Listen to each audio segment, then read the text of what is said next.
در صحیح بخاری آمده است که حضرت انس رضی الله عنه خادم جناب رسول الله صلی الله علیه و سلم حادثه و مصیبت بزرگی را برای ما نقل کردند. گفتند که لما ثقل النبی صلی الله علیه و سلم جعل یتغشاه، وقتی که بیماری پیغمبر صلی الله علیه و سلم وزنین شد، موت پیغمبر صلی الله علیه و سلم را بیهوش میکرد، شروع کرد به بیهوش کردن. یعنی هوش از پیغمبر صلی الله علیه و سلم میرفت و به هوش می آمدن. از شدت اون وزنینی بیماری بیهوش می شدند، به هوش می آمدن، مشقت می کشیدن، عذاب می کشیدن. وقتی که این حالت را حضرت فاطمه دختری جناب رسول الله صلی الله علیه و سلم دید، گفت که وا کرب ابا، وا کرب ابا، وای مشقت می کشد پدری من درد می کشد. گفته صدا برآوردند.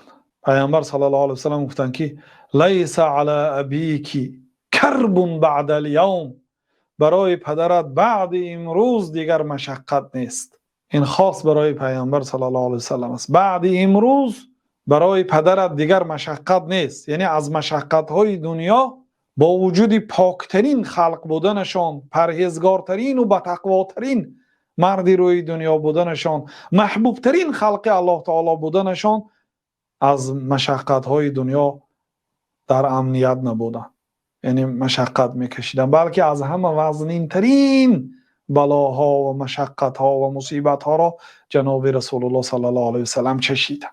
بعد امروز به پدرت دیگر مشقت نیست. فلما مات، وقتی که جناب رسول الله صلی الله علیه و سلم وفات کردند، حضرت فاطمه گفتند که یا ابتا اجاب ربا دعاه، ای پدر جانم اجابت دعوت پروردگارش کرد. الله تعالی جناب رسول الله صلی الله علیه و سلم را به نزدش دعوت کرد، بیا گفت. وفات کردند. اجاب ربا دعاه، اجابت دعوت پروردگارش کرد. یا ابتاه من جنت الفردوس مأواه، ای پدر جانم شخصیتی که جنت الفردوس مکانش است.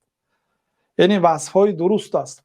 یا ابتاه الى جبریل ننعاه، ای پدر جانم خبر موت شما را به جبریل میرسانیم. جبریل که 23 سال هم نفسی جناب رسول الله صلی الله علیه و سلم بود، هر روز به پیغمبر صلی الله علیه و سلم از آسمان خبری الله تعالی را می آورد. با پیغمبر صلی الله علیه و سلم ماه مبارک رمضان درس قرآن می گذشت. 23 سال هر روز ملاقات با جبریل داشتن جناب رسول الله. جبریل با بهترین خلق الله تعالی دیدار داشت. الی جبریل ننعاه، خبری موت جناب رسول الله صلی الله علیه و سلم را به جبریل میرسانیم. یعنی که دیگر جبریل هم دیگر نمی آید. فلما دفن، وقتی که جناب رسول الله صلی الله علیه و سلم دفن کرده شدند و صحابه ها از جنازه برگشتند، حضرت فاطمه به انس خطاب کردند. فاطمه بهترین انسان در روی دنیا هست که بزرگترین پدر را یعنی از دست داد. یگان بنده الله تعالی مثل فاطمه پدری بزرگ نداشت. دیگه برادران و خواهرانش بر وقت گذشته بودن در حیات پیامبر صلی الله علیه و سلم، اونا در روز وفات پیامبر صلی الله علیه و سلم اشتراک نداشت. یگانه فاطمه دختری پیامبر صلی الله علیه و سلم در روز وفات پیامبر صلی الله علیه و سلم از فرزندانشان زنده بودن. بنابراین وقتی که حضرت انس آمد، ببینید اینجا یک نکته است، نکته عجیب. فاطمه به انس خطاب میکند. برای چی به انس؟ به کی هم خطاب کند؟ پیامبر صلی الله علیه و سلم پسر نداشتند. پسرهاشان قاسم، عبدالله، ابراهیم، اینا در ایام کودکیشان از دنیا گذشت. پسر ندارند. حضرت فاطمه به خدمتگار جناب رسول الله صلی الله علیه و سلم، حضرت انس که روزی که پیغمبر صلی الله علیه و سلم به مدینه آمدن 10 ساله بودن، مادرش آورد و گفت که یا رسول الله این انس چه از همین روز اعتبارا خدمتگار شما هست تا روزی وفاتشون 10 سال خدمت بهترین خلق الله تعالی را اجرا کرد و امروز وقتی که دفن کرده آمد ببینید فاطمه به کی خطاب میکند؟ به انس میگن که یا انس اطابت انفسکم ان تحثوا التراب على رسول الله صلی الله علیه و سلم. نفساتان خوش شد بر بالای پیامبر صلی الله علیه و سلم خاک پاشیدید؟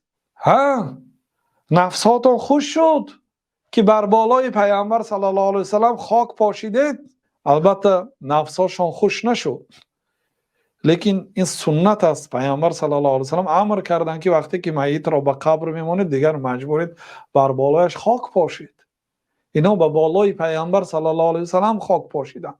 بنابراین حضرت فاطمه نوعی به حضرت انس خطاب میکرده. این دلالت به نزدیکی حضرت انس به پیامبر صلی الله علیه و سلم میکند که خود گویا پسری پیامبر صلی الله علیه و سلم باشد. از بین صحابه ها حضرت فاطمه انس را انتخاب کرده این سخن را گفتم.